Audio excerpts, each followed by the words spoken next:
Hello, everyone. This is Jason Fierno with the Mining Mavericks. The Mining Mavericks are a curated group of industry leaders who are passionate about making the industry better and more sustainable for everyone. Today, I'm really fortunate to be joined by George Sturgis.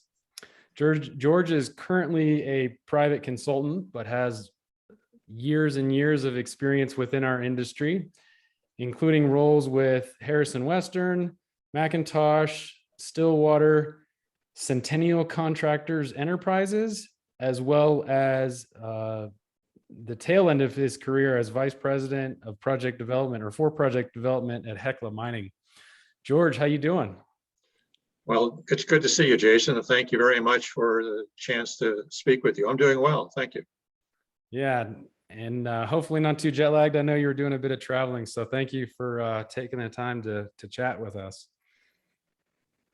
I'm fine. I was actually traveling by car, which is pleasant these days, given the season and the fact that my schedule is a bit open because I don't have full-time commitments. Sure. Yeah. Well, might as well take advantage of it if you can. If you can, yes, sir. If you can, for sure. George, I think where I want to start our conversation is really, for me, the first time that you and I had a conversation, it was crystal clear in my mind, one, that you knew what the hell you were doing, but two, had a way to communicate that to people in an effective yet direct manner. Is that based on childhood upbringing, experience in the industry? You know, how did you hone your craft on being able to deliver a clear and concise message with authority? Well, those are quite flattering comments. Let's see if we can start someplace. When I was quite young, I worked on various odd jobs to earn a little bit of money, and one of them was home maintenance in junior high school. One of the people that I worked for was an old family friend who was quite literate, and she would assign me sides of an argument that I had to present to her the following week. Wow. And I had to do this in a structured, ordered fashion. And then when I was done, she would argue the other side. And then the following week, I had to take her position and she took mine. So this was something that happened for years and allowed me to have structured thoughts and to support them with logical arguments. A follow on to that is I've worked in the construction industry for so long, and I'm used to speaking in scopes of work which have to be quite clear. That's right. So can I ask you some questions around that? Because that's really fascinating, actually. Who did you say this woman was? So she and her husband were friends of my family. Okay. And they met when I was in kindergarten. My father and this man and woman who had no children, they met in Germany. My father and his friend were both GIs, and Norman married Leah. Leah was a German national. And our families kind of kept in touch over the years, and both my father and Norman ended up retiring out of Fort Carson, Colorado. Okay. Norman had a very bad heart, and so he could not do anything around the house, even simple tasks. And so I would go over and do everything for them. Okay. And they paid me the outrageous sum of 50 cents an hour, which was to do things like yard care, light home maintenance, painting, changing out faucets, fixing toilets, putting up, suspended ceilings, kind of minor stuff, not big demo, not big concrete pours. Sure. So Leah was her name, and she was very well read. She came from a very good family, very wealthy family in Germany, and she would assign me books to read, and I would read them, and then she would pick out topics or genres out of the books and ask me to defend one of them or several of them, and then I would do it. We would do it on a blackboard in her basement, where I would have to draw diagrams of my thought process and how one area supported or concluded another. And this went on for, oh gee, four years, I think. Wow. Well, okay. This is super interesting to me. So I'm going to chat about this a little bit, because I think there's a lot of significance to that. First of all, 4 years is a long time, so and it was it weekly, monthly, or just based on Well, it depended on what needed to be done around the house. So during the spring, summer, and fall, it was essentially weekly, because there was weekly yard work to do. During the winter, it was indoor projects. Obviously, in Colorado Springs, you're not doing much yard work in February. Right. So it was, painting interiors, or it was always something to do at the house. It was never anything having to do with cars. Okay. And so during the winter months, it was probably twice a month. It's a little bit harder to put a schedule on it, because I shoveled their walk. And so, if it snowed a lot, it was 3 or 4 times a week. If it didn't snow, it was probably every other week. Okay. I think that's pretty incredible. I can only imagine. I mean, well, what do you think about that when you reflect on that? What are the takeaways you have from that experience? At the time, I did it because Leah wanted me to do it, and also fed me. Yeah, I was gonna say food was involved. Food was involved, and I was, man, yeah. a young man, and I could, probably eat a lot more than I do now. So I didn't think about the value of it at the time. What I thought about it was a task, and the task was support your position. Why do you think that way? First step. Second step, why should I think the same way that you do? And so one was establishing a position. The other one was allowing, inviting, encouraging people to adopt your view by being logical and closing out arguments that did not support your view. So, as you might imagine, some of my teachers in school thought this was good, and some that I disagreed with did not think much of it. My mother was uncertain at times about whether it was a good thing to do, because I would, of course, try to convince her of whatever it was that I wanted to do. For sure.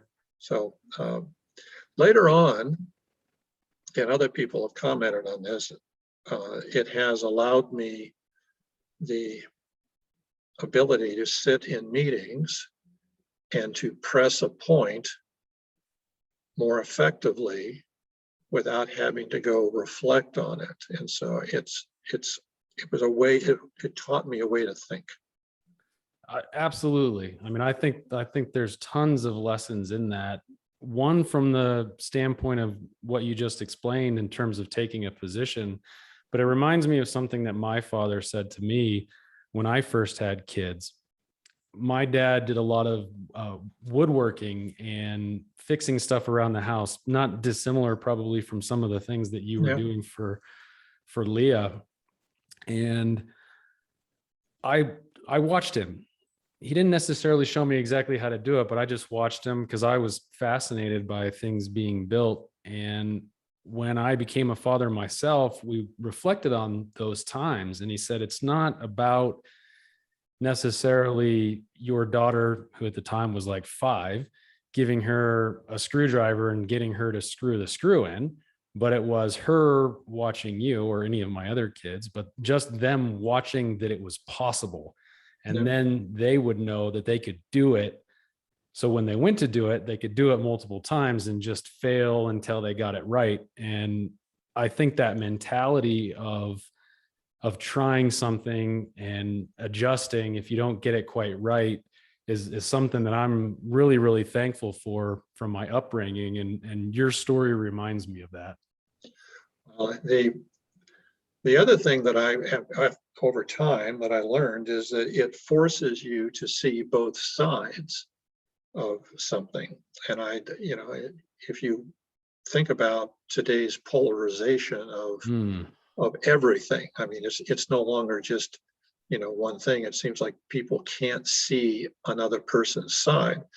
And I think if you're forced to sit on both sides of the fence, explain both views, it provides you more insight into what other people are thinking, and you may not change views, and you may not accept their view, but I think that it does provide you with a better grounding in how to evaluate a concept that doesn't originate with you. I like it. I like it. I could understand that. I really could. It takes my mind to a variety of different places. I'm not going to lie, but that's really pretty cool. It makes me think, first of all, I guess, did you go into high school and take debate, or did you do any more formal training on that or application? When I was in high school, Jason, I found high school boring. I found that I could kind of out-argue most of my teachers. I enjoyed math. I enjoyed anatomy and physiology, chemistry, geology. I was encouraged to take a debate class, but I found the debate classes to be boring because the techniques that were taught, I thought, weren't as effective. Something that most people don't know about me, Jason, is that I did not graduate high school. I dropped out, and I didn't do anything for a while, and then started community college, and then eventually transferred to a very nice private school. And I was racking up a lot of debt, and I quit college, joined the Army, came out, and started at the Colorado School of Mines because I had maintained my residency in Colorado.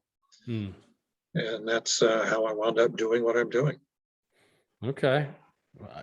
I think, thank you for sharing that. I also think that grit and determination can get you a long way, and persistence, which I imagine you had. Well, it's work ethic. I think that people make their own success, and I do think that you can be more successful than someone who is more gifted if you are willing to work harder and to accept setbacks and learn from them, as opposed to be demoralized by them. I don't know that I would recommend your path, my path, but I think that I have enjoyed my life quite a bit. Yeah. You've always come across as a happy guy to me. So I believe you. And I think that that's significant and important. So if there was one thing that you could take away, let me back up. One of the conversations I wanted to have with you was around the new generation of leaders coming up within the industry. Yep. Because you've seen so much, done so much, I think you have a lot to offer there. With that in mind, knowing that I'm going to take the conversation there next, is there one thing or multiple things that you would want from that experience with Leah that you would want to impart on younger generations that stands out as key to you? I think that you can be passionate about your views and passionate about what you want to do without letting your passion cloud your logic. And I think that's an important thing to take away, is that it takes both passion and logic and structure in order to accomplish something. Simply being passionate about something without knowing or without having logic and structure is not going to accomplish much. And on the other hand, if you are an academic and have no passion in what you do and only see it as a disconnected process, I also think that you won't accomplish as much. You will accomplish things, you will, no doubt. And by academic, I'm not referring to someone who teaches, I'm just referring to someone who studies something without being passionate about it. Or perhaps putting it into practice, I suppose. Or putting it into practice. I mean, there's a place for theory, but I think the people who move and shake the world and change the world have both. They have the necessary logic and structure and training, and they have great passion for it.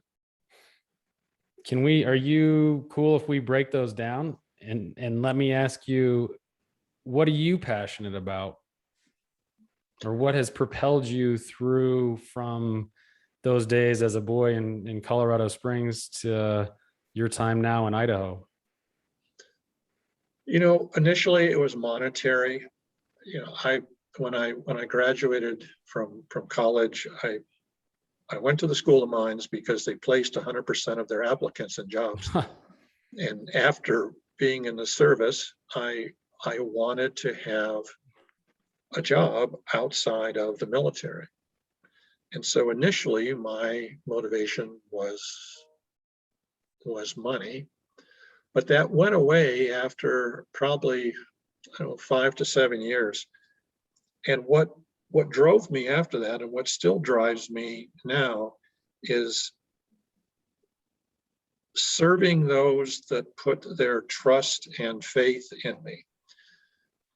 And I view that as both a joy and a burden at times.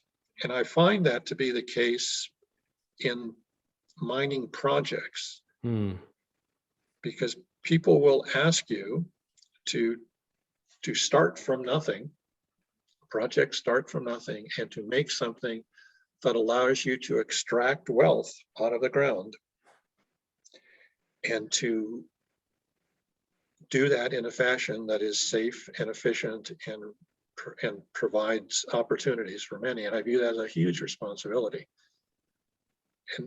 And so what drives me is to try to execute that in the best way that I can. So that's safe, and that's cost effective, and that's on time, and that's something that works as it's supposed to. And so that's something that I get jazzed about doing. So why is it a burden then? Or what's that? Yeah, Well, go ahead. Yeah, the burden is that it's pressure that you apply yourself to maintain those standards, and to not let them slip, not think that there's a way out of a project or completing something that's not quite right. Everyone's faced with those opportunities at times, or choices at times. And so I think, when people place their project in your hands and rely on your guidance, I think that's quite a burden. Okay, I totally get it. I just wanted to understand Sure how you were categorizing that, but that makes sense. There's a lot on the line.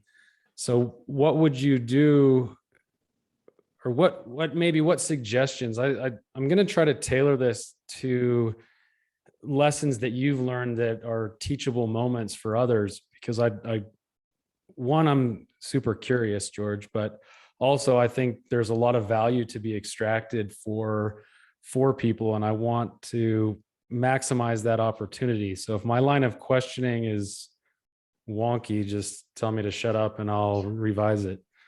I'm fine, go ahead.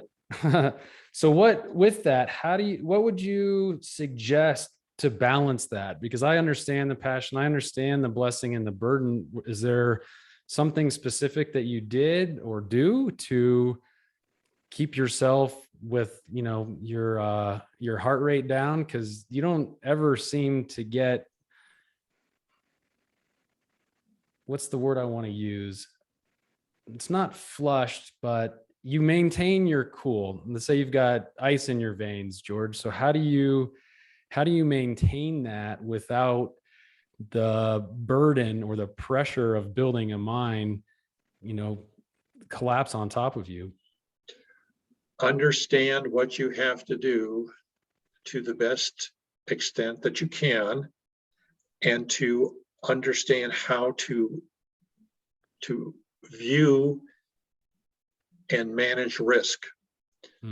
So risk, I mean, there's risk in everything that we do. I mean, there's risk in this podcast because my internet could go down, yours could go down, Absolutely. lots of things. So I think that understanding the risk profile of what you're doing and how you are managing that risk. Risk is not something just to be accepted. You can mitigate it. You can accept it. You can transfer it. Well, for example, insurance is a way that we transfer risk on, driving our cars. And I think to fully understand your risk profile and to understand the endpoints of your risk profile, what could you achieve if everything goes really, really well? Where could you end up? And by the same token, if things don't go so well or go as poorly as they can, what might you end up doing or having to mitigate or deal with?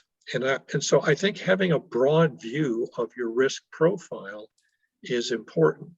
Neither focusing on the best that you could and exclude the worst, or focusing only on the worst and ignoring what you could do, but to understand where you are in your risk profile and what you can do to minimize the downside and increase the upside. I think that's really important. Few mining projects come in exactly on the budget and exactly on the schedule. Some of them are under, some of them are over. But a better discussion is, where in the risk profile did you land? So did you land in the worst possible place, in the best possible place, or were you kind of centrally located in there, meaning you had winners and losers? And I think that's an important thing to understand, Jason. Yeah, my mind goes to a quadrant and where that could possibly get plotted on the graph, because I think it's a really interesting point. I will say I've never thought about it in that way. So I see the logic in it, though. One of the questions that you were going to ask is about probabilistic risk assessment. And I first came across that in the middle 1980s. It was a little bit of a fluke. I was working with a very large EPCM company, and long before PCs, they had a mainframe computer that you could run a Monte Carlo simulation on. And I didn't really understand the process, but I thought it was a great idea. Unfortunately, what I didn't know is that every time you ran it, they charged you $1,000 for core time. So at the end of the month, when we got our back charge from the home office, my supervisor came in and politely asked me what I was doing to generate all these back charges, and I explained it to him. And he said, well, you're not going to be able to do this anymore. So a friend and I mean, this is early on, we had an 8086 PC in the office and Lotus 123. Sure. Wow. And we built a Monte Carlo simulation program spreadsheet with 123. It took all night to run the 10,000 iterations, but it was a wonderful thing because you could change parameters to see whether it really made a difference in your risk profile. If you did this, did it really make a difference? And that was my first introduction into understanding a risk profile as opposed to a point of risk. And it gives you a broader view of what your risks are. I like that. Well, yeah, rather than a point. Yeah, and it also provides you with a discussion of where cost and schedule could go. So rather than focusing on a value, $1 million, $100 million, $1 billion.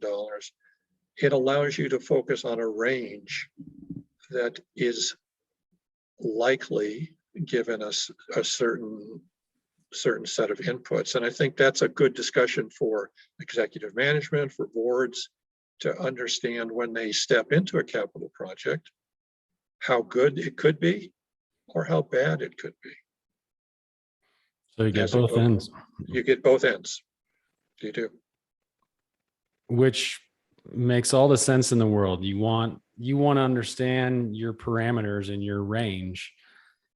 What are some, because I'm a novice, George. What are some of the parameters within that early simulation where what are some of the factors, or what are some of the criteria that you guys were looking at? So how complete is the design?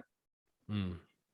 So are you working with a conceptual design that at best is 3 to 5% complete? Or do you have IFC documents, which are going to, how well do you know the conditions you're going to be working in? If we're building a Walmart somewhere or a major office complex, you have a pretty good understanding of your working conditions. You have historical weather forecasts, you know what traffic patterns are. Now let's go to mining where you physically can't see beneath your feet.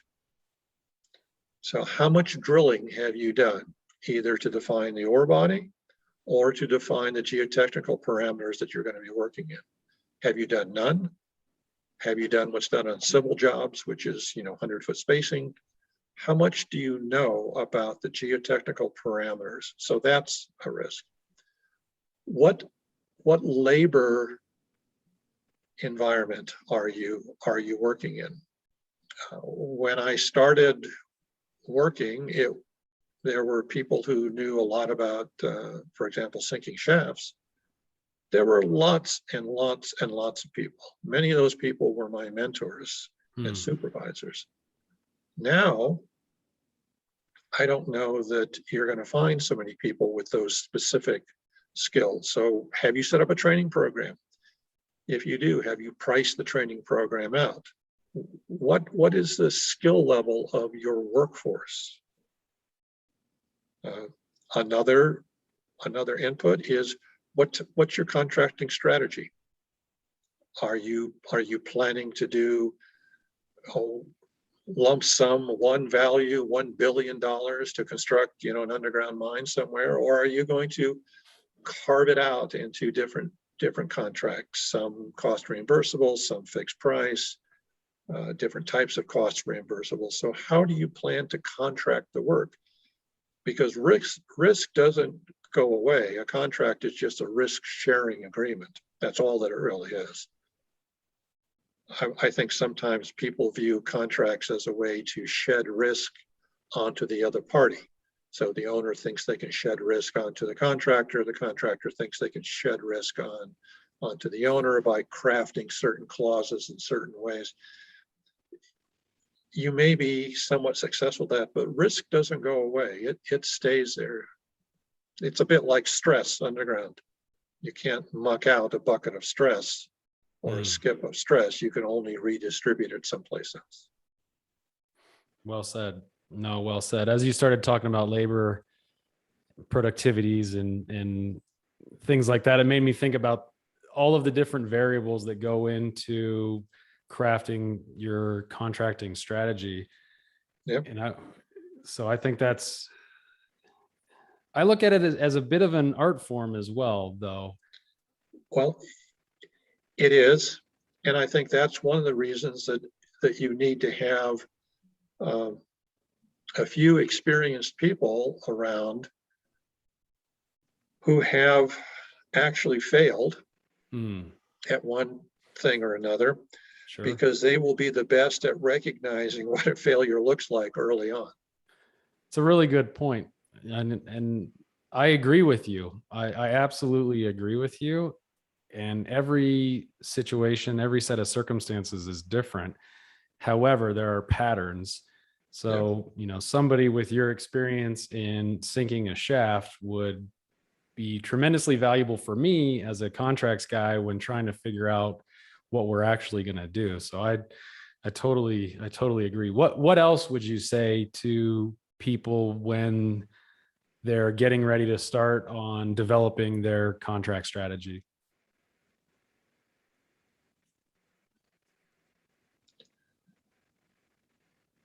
Contract type, which we just talked about. Delivery method. So are you planning to deliver it with an EPCM contract, an EPC contract, a GC as CM contract?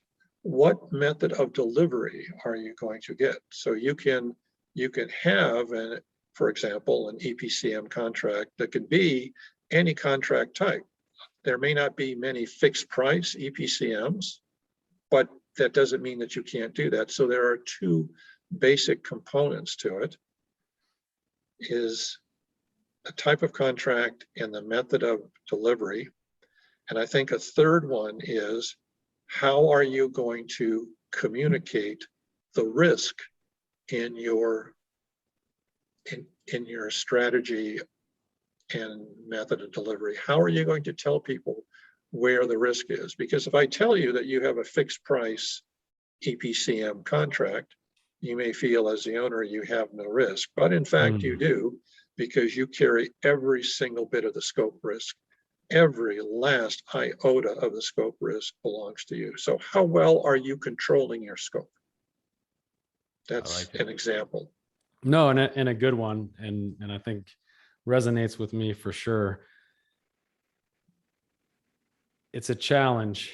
It's a challenge. I think there are people, but there are less than I would like, that understand what you just explained. And that's just the reality of our industry, but something that hopefully we can rectify, or at least help with.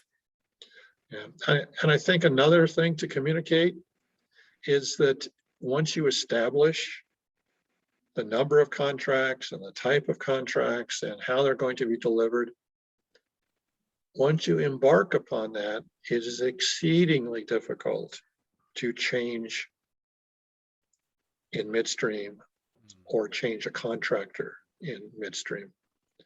I think that once you sign the contract, that within a very short period of time, it will be obvious that you're going to have to work with that contractor, and that contract's going to have to work with the owner in order to accomplish it, because to change out a contractor or to renegotiate a contract, it can just be arduous. It's a nightmare. It's just very hard to do. So don't be flippant about how you establish your contract types and delivery method. Be thoughtful about it, because once you have them, they will be there unless there are just unmitigated catastrophic reasons to change someone else. Yeah, and there's statistics to back that claim up, no question. There are, and everyone has one or two stories about having been on one side or the other, being the contractor that was replaced or being the person coming in to do the replacing. And there aren't very many good stories. No, if you start a story like that, you know it's likely going to end pretty poorly for at least one, more than likely both parties. Well, in the end, both parties want the project to be successful. So the contractor wants to get in, do his work, and get out, and provide the owner with something that is functional. The owner wants the asset because the owner now can go generate revenue with this new asset. So both parties want the thing to work. Sometimes there's a belief that one or the other doesn't really want the project to be successful, but both of them do. Yes, I think that's right. I think there is often a mentality of win-lose versus win-win. And it's just rampant within our industry. And first of all, it pisses me off because I think it's crazy that we keep doing that. But I don't understand. I can't rationalize in my own mind why anybody would think that win-lose is the answer to get to the finish line faster. It's not. And so there is no such thing as a successful project in which one party loses. That's not a successful project. So if you force a contractor to operate below a reasonable margin, they're not going to do a quality job. They're going to find some way to stay in business. And by the same token, if you're the contractor and you keep a claims engineer busy 7 days a week, 12 hours a day, it's also not going to work, because you may find that the business case that you were there to support no longer exists, in which case the owner will take steps to close down an unsuccessful business venture. No, absolutely. I agree. Both parties need to win, and both parties need to recognize the other one has to have some wins. Why do you think that's missed? I think it's missed primarily because the parties don't see each other's business model. They don't see each other's point of view. They don't take time to understand what it is that's being done. So you can prosecute your end of a contract, but you have to understand why the other party is there and what they hope to get out of it. And I think some of it is bravado also. I think there are times when people view that, denying a claim or prosecuting a claim, depends on your point of view, is somehow reflective on them personally, and it shouldn't be. Yeah, I agree with you. I think there is a big gap. From my vantage point, there is a big gap when I take an owner and I look through it with their lens, and then I take a contractor and look through it with their lens as well. Their drivers are fundamentally different. I agree with you. They both want the project to be successful and they both want to win, but a win looks different to an owner than it looks to a contractor. And I think some of that's changing, or at least the industry is attempting to change it. So many years ago, there was something called partnering that was popular to do. And I thought partnering was good, but partnering takes a lot of effort. And if you're not willing to actually start it early on and then stick with it, you're not going to be successful. So I'll use an example of a partnering arrangement that has been reasonably successful for 40 years, and that's my wife and I. So we have gone through difficult times, and we've gone through really good times, and we have disagreements at times, but we don't lose sight of what the partnering is supposed to accomplish. And I think that contractors and owners sometimes turn to partnering when they get into trouble, and they bring in a consultant like me, and they say, gee, why don't you help us understand how to get our project back on track? And of course you can, but you should have started that months or even years before you actually got to the point that you're at now. I agree with every fiber in my body. I've experienced similar. I mean, as a consultant as well, but even working for a mining company, parachuting into a project, taking a look at a tumultuous relationship that's adversarial, there are a lot of the same types of behaviors that got them to that point. And for me, I got so frustrated of being parachuted into these problem projects to see the same mistakes being made over and over. That's actually what drove me to make a proclamation to the industry that I wanted to do something about it. Well, it's, there's no joy in having to solve the same problem over and over and over again. I mean, you shouldn't have to do that. I often tell people, I've been working for about 40 years. I often tell people I've only worked for 10 years. I've just solved the same problems 4 different times. It's about right. I totally understand that. Yeah, there is no joy. I like that. That's a good way to say it, because there's not. There's not. Yeah, no, there's not. No. Well, what would you say? What knowledge would you want to impart on us, George? Well, so let's just talk about the mining industry. And the mining industry is a fundamental, fulfills a fundamental need in our society. There's a bumper sticker that has been around for longer than I've been working that says if you have to either grow it or mine it. And I suppose there's some materials that might actually be made in a lab, but you still need a lab to do it. So it's a fundamental industry that has to continue. And it's not just the domain of the mining engineer. So if you go to an operating mine, there are mining engineers, there are mechanical engineers, there are electrical engineers, there are civil engineers, there are geotechnical engineers. To make a mine successful, you need an entire suite of engineering expertise. And whether that's a full-time employee or a service industry, for example, various consulting engineering firms, you still need that. So the mining industry has tremendous opportunity for any engineering discipline. Any engineering discipline. It's sometimes viewed as just, this very narrow band.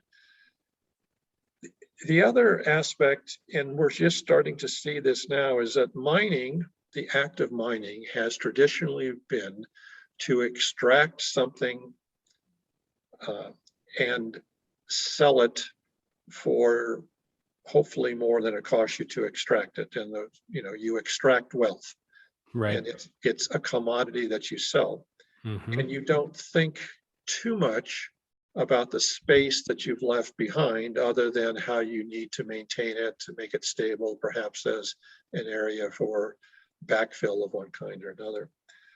But I think we're starting to see a trend in the industry where mining, the techniques in mining, will be used to create wealth, not by extracting it and selling it, but by simply making space underground.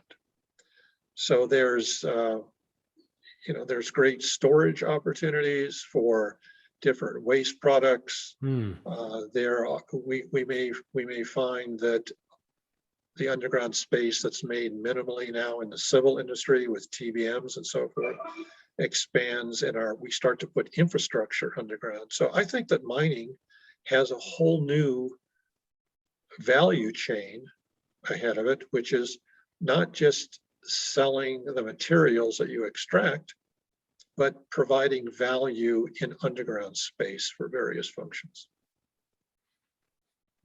It's an interesting idea, and I'm sure one that people have explored, not one that I've explored. So it's an introduction for me, but it makes a lot of sense. Yeah, well, there's various waste products that we store on surface now. Some mine waste, some utility waste, and there's opportunity to put that in existing space that's been created, or there's opportunities to create specific space for various functions underground. I think mining has a tremendous future because it uses so many engineering disciplines, and we're only beginning to touch on the value of just underground space. Have you seen anybody doing anything innovative there that is particularly interesting to you, or? Most of what I've seen so far has been all government sponsored. And so there's, well, at Carlsbad, New Mexico, for example, there the Department of Energy has a waste storage facility there. And so it's called a pilot plant, and it will eventually prove out to be successful, or it might be used in a pilot plant capacity. There have been various ideas about capturing CO2 and storing it underground. Really? Yeah, we store a huge amount of crude oil in the Strategic Petroleum Reserve, and these are one of kinds of things that haven't really been explored for efficiency. You know, is that the, you know, are they being used in the most efficient fashion? And I think the mining industry, because of its cost structure, is driven to have efficient underground operations. I think that same mentality can be used to create efficient space for storage of one kind or another. Sure. Okay. I see that. That's appreciate you bringing that up.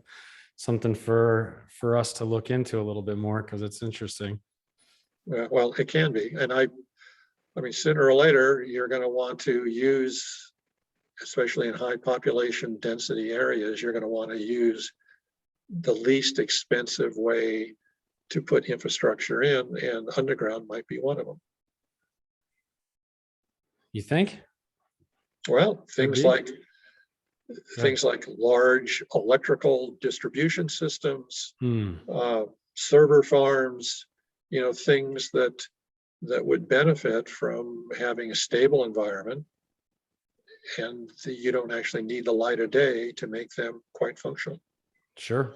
Yeah, I could see that. Server farms make sense to me. It makes me think of that big Tesla plant too, that has, I don't know what they call it, but all their batteries, it's massive, absolutely massive. Yeah. Yeah. I'm trying to think of where I want to go.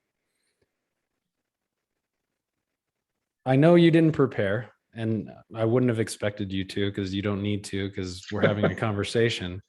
But and you already know where you stand on everything anyway, so that would never be an issue. But what before you got on today, was there something on your mind that you wanted to make sure you were able to convey, or something that you really wanted to talk about, or anything like that? I want to give you an opportunity to take the conversation where you want, or to share a story or a message that, you know, is significant to you. So the two areas I wanted to touch on, I wanted to touch on the tools available to better model risk on mining projects. There are tremendous tools available now, and they are relatively inexpensive. There are scheduling programs that you can put in probabilistic branching. You know, if certain events occur, how frequently will they occur? There's all kinds of modeling of risk that used to require an army of experts and mainframes to do. And with the laptop that I'm sitting at right now, I have tremendous processing power. And so you can better model risk and better communicate risk. And I'll try not to be condescending too much. But there was, and since I have gray hair and I'm old now, I can say this. It used to be that when you wanted to establish a contingency value or risk value, you asked somebody who looked like me. You know, what do you think? And I've termed that the BOG method of risk assessment. And BOG stands for a bunch of old guys. And so you would go ask someone who looks like me, should it be 10% or 15%? And they would come back and say, well, I think it should be 15, and you would run off and do that. Now you have tools available to you and techniques that can substantiate or not what experience is telling you. And it allows you to vary your risk parameters so you understand truly where you're at risk. So I guess that's one point. The other point is that we've already touched on is that I think that mining is a hugely rewarding industry for just about anybody who has an interest in any type of STEM education. So if you want to be an engineer or a scientist or a technician, the mining industry can use all of the skills available. Yeah, I think that's true. I think some of even the non-STEM or non-technical too. I mean, when you think about the social side of things and Well, permitting, the mining industry for a long time was a bad actor. 100 years ago, they did things that caused issues that are still being sorted out now. right. And the whole social license to operate, I think, has become ingrained in the industry. Maybe not 20 years ago, but certainly 10 years ago. And you need that suite of professionals that understand what that means and how to deal with a community who really doesn't understand what the fundamental nature of a mine is. Sometimes they have antiquated views. Sure. No, that's right. So I just think the mining industry is going to be with us forever because we are going to need commodities forever. That's just the way things are. And to be at the ground floor of a resurgence in mining, whether it's for the commodity you extract or the space you create, I think has tremendous opportunity for people. Yeah. I think enough of it that I did retire, from Hecla, but I didn't retire from mining. No, you didn't. That's good for mining. Well, sooner or later, there'll come a time when I'm not excited about doing stuff, and I'll just stop. But right now, it's an exciting place to be. Well, and that goes back to your passion, having logic and a structure. So we've kind of touched on it already, but there is a two-part question that I want to ask as we wrap up a bit. Is some of it, like I said, you said, but it's where do you want the industry to be in 10 years? And then juxtapose that. Well, where do you think it will be? So where do I want it to be in 10 years? Well, we certainly aren't going to see mining decline, and we're not going to see mining go away. I think that I'd like to see mining embrace some of the artificial intelligence and what's so-called automation.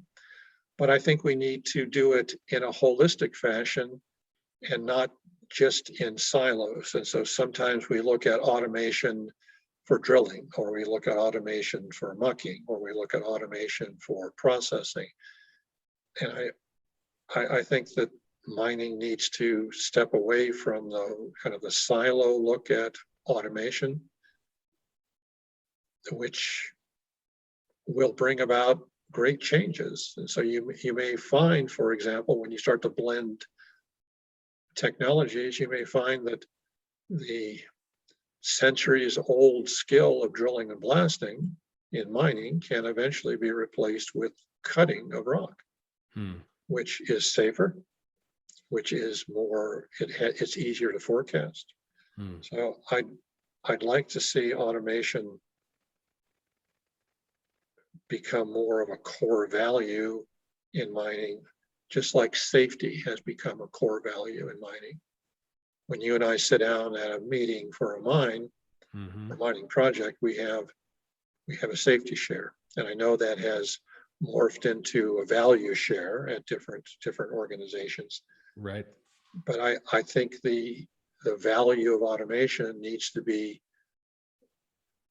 on a par with other values that are discussed. Okay. I can understand that. And where do I think it's going to be? I think it's not going to advance as quickly as I would like it to. Hmm. And that's because there is a capital hurdle that has to be overcome for existing mines. What I do hope is that as new mines come online, that they don't just do what was done before, and they look at automation as a way to enhance what they're doing from the start. Which is where you should look at it to begin with, right? Yes, you should. Makes sense, George. Makes sense.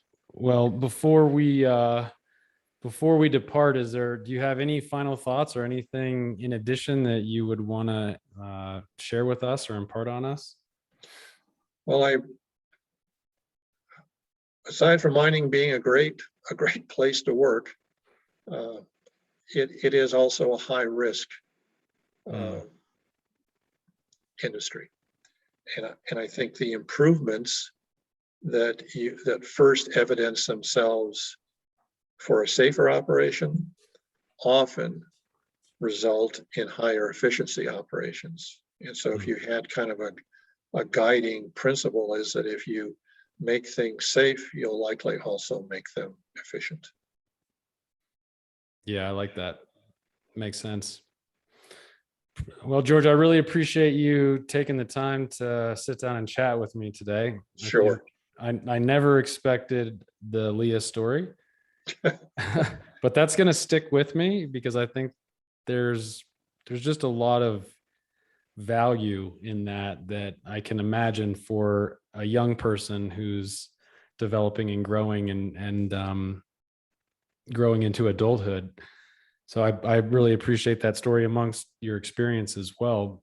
So George, if people want to learn more, they want to chat with you, they want to find out what's going on in Idaho and how the fishing is, or what it's like to drive between Colorado Springs and Idaho, what's the best place for people? Or if they just want, a consummate underground mining professional, which of course you are, where's the best place for people to find you? I think my email address is really the best way to do it. I'm active in some social media, but I don't think that's as personal really as email. And so my email address, which is gasturgis@aol.com, is really the best way to get in touch with me. I respond to all emails, all of them. Which is impressive because I don't. True story. I can't say that I do.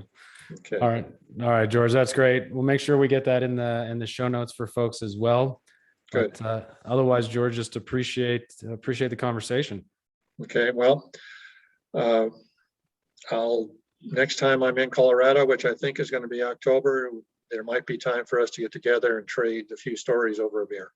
Absolutely. Good.